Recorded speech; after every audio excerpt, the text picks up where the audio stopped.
欢迎来到巴巴娱乐呀频道，请订阅频道，所以大家不要错过当天最热门的新闻。我们今天的时事通讯包括以下内容：赵露思、李一桐被嘲资源咖，这届小花为何怎么都捧不红？搜狐娱乐专稿最近贺丽华庭和海棠经与胭脂透的播出，再一次将李一桐推进了大众的视野。她在这两部剧中担当女一号。然而，这两部剧播出后，李一桐的人气并没有随之而增高。一时间，不少网友把资源咖的名号安在了李一桐身上。和李一桐一样，出演了多部戏的女一号，却几乎没有激起水花的90后、95后小花还不少，比如白鹿、赵露思、宋伊人等。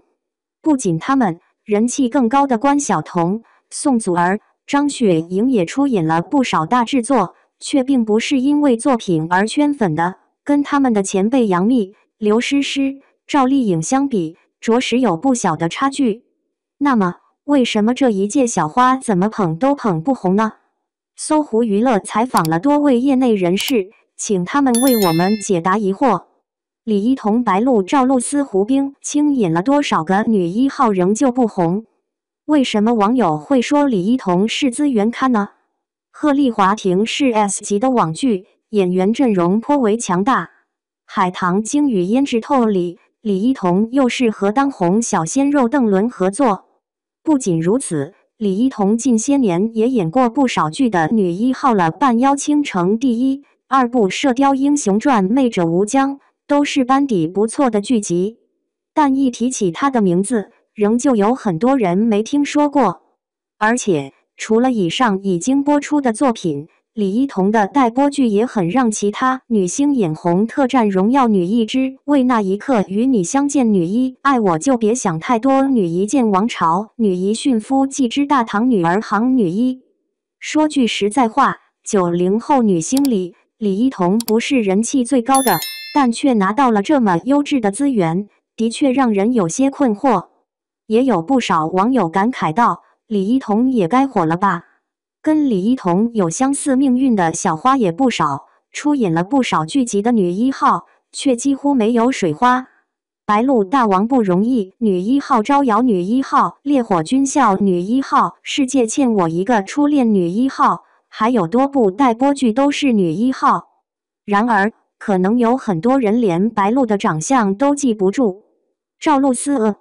我的皇帝陛下第一，2季女一号最动听的是女一号，蓝色生死恋女一号，青囊传女一号，天雷一部，知春花秋月女一号。但网友们对赵露思更多印象的好像都还停留在小红书或者抖音上。胡冰卿旋风少女女一号，贵中美人女一号，独孤天下女一号，重返20岁女一号，还有多部待播剧都是女一号。胡冰卿也演了5年的戏了，但仍旧没有等来红的那一天。宋伊人女娲成长日记女一号，江夜第一，2部女一号，时光教会我爱你女一号，看见味道的你女一号。然而在娱乐圈几乎还是查无此人。关晓彤、宋祖、乔欣被嘲营销大于实际，90后、95后小花难靠作品走红。不说这些捧不红的小花，其实就算是目前有很高人气的小花，关晓彤、宋祖儿、乔欣、张雪迎、林允、金晨、古力娜扎、沈月等等，有哪一个是靠作品红的呢？经常被网友们吐槽营销大过于实际。尤其像关晓彤、宋祖儿、张雪迎和乔欣，资源可以说是小花旦里数1数2的了，多部上星剧女一号。但要说他们的代表作，他们的经典角色，你很难回答出来。很多人都说85后花旦不争气，没演技。但说句实在话，85后的花旦从作品方面来说，比90后、95后的花旦强太多了。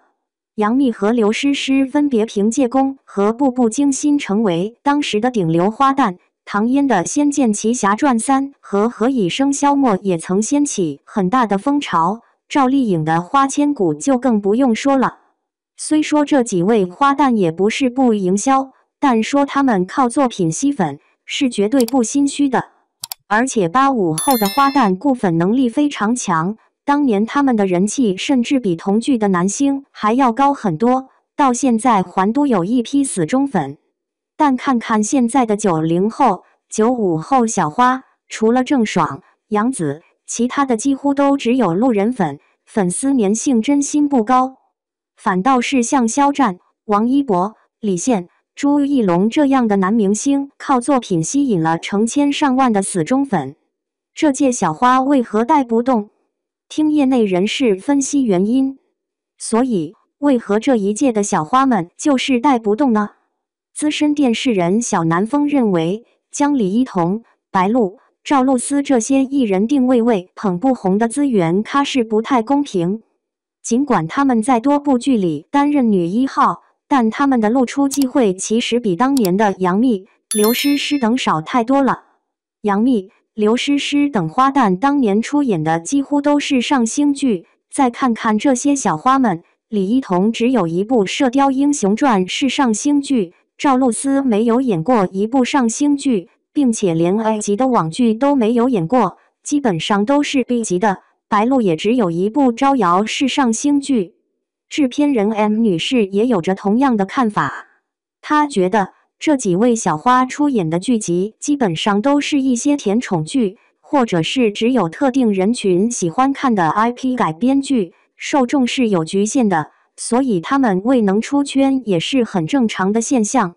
再来说说关晓彤、宋祖儿、乔欣、张雪迎这些人气相对较高的小花们，她们无论是影视剧还是综艺，得到的露出机会其实是比李一桐、白鹿、赵露思多很多的，但为何还是没有等到爆的机会？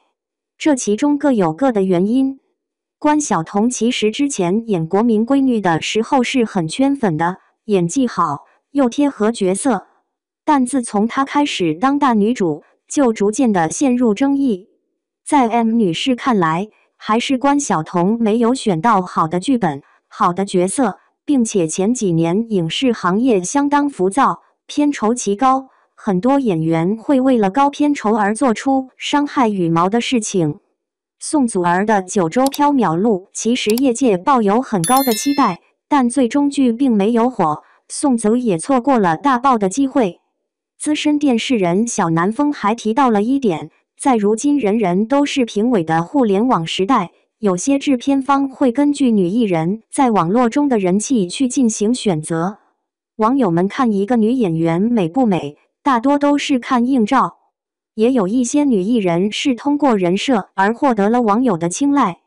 但要知道，女演员在荧幕上的魅力与硬照没有太大的关系，与人设更没有关系。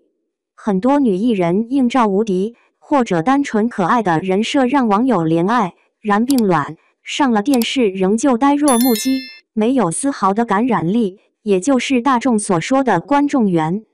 真正能够检验女演员是否有魅力的还是动态、是试镜。